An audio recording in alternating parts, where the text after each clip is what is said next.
Hello, everybody. Thank you for subscribing. Thank you, everyone, for liking, sharing, and subscribing.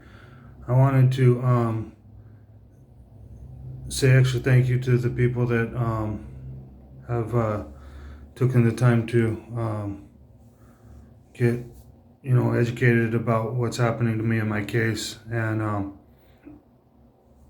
it's I'm still working on it. Uh, I've gotten the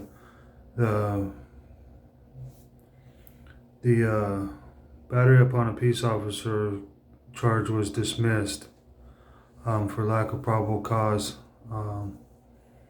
which was rightfully so. The evidence shows that the deputy came across the way and pushed me while I wasn't under arrest or under detainment.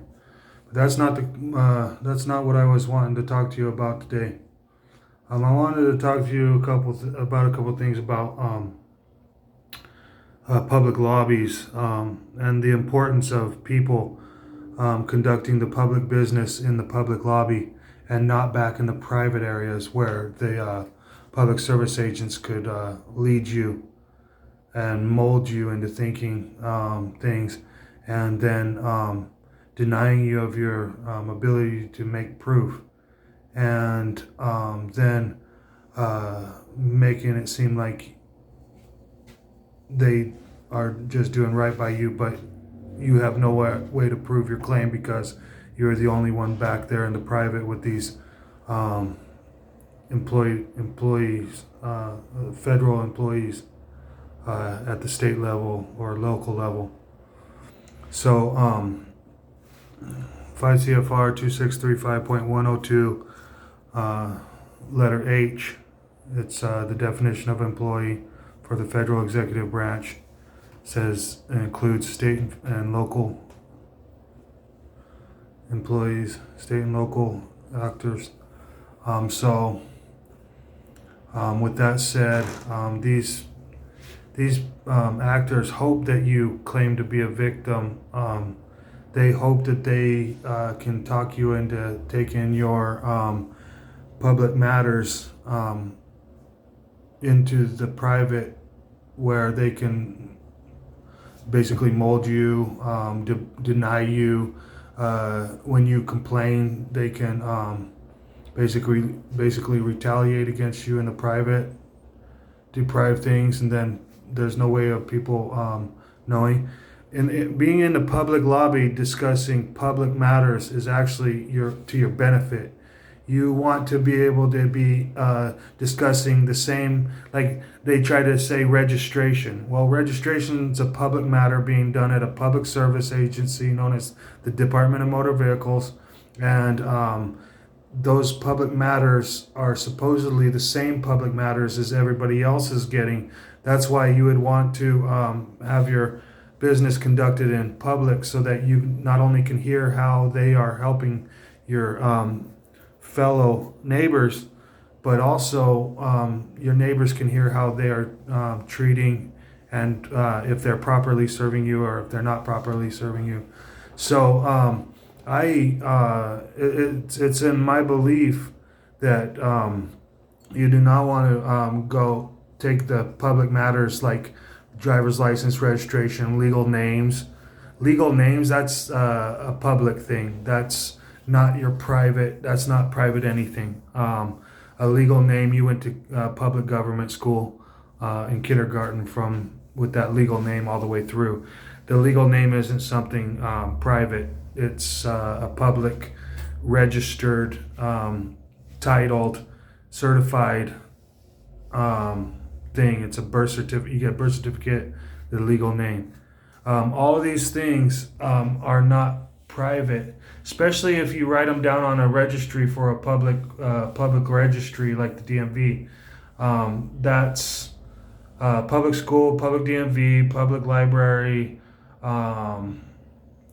public hospital, public. There's a bunch of public places that you're registering your legal name, which is your public name, and the public court system, all of it. these are not private things. These are public. These are public. There's no other way to say it. So basically, it's in your benefit to keep your public matters out in the public, like conducting your DMV visit. That way, if the DMV tries to lie to you, other people in the other of your neighbors can stand up and say, "Hey, wait a second, that's not the right way. You're lying to that guy. You're making him think that he doesn't have the right to do this or the right to do that." If everyone in the United States understood this or comprehended this fact, uh, we would have a better place. And especially when the public service agents are using terms like victim to try to deprive others of rights, so that they can isolate either the defendant or the victim in a criminal case where that criminal case is supposed to be open for a reason. Your neighbors have a right to know how you're being prosecuted and how they're prosecuting criminal cases, so that the people can know that they're public service agents who are the employees of the federal executive branch,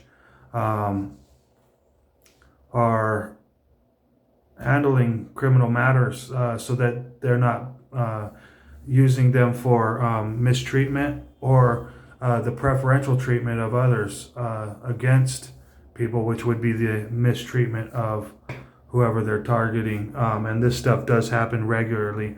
It's happening to Lane Myers right now. In fact, it's happening to me. There's many people that know about Lane Myers, what they're doing to Lane Myers, but if they would have had paid attention to what was happening to me, they've been doing it to me since 2022. Very malicious prosecution, and they're not upholding the laws, regulations, and the things for the people, for the sole benefit of the people. They're serving themselves. They're actually bringing charges against the people for criticism, calling it harassment, stalking, or threats. It's not even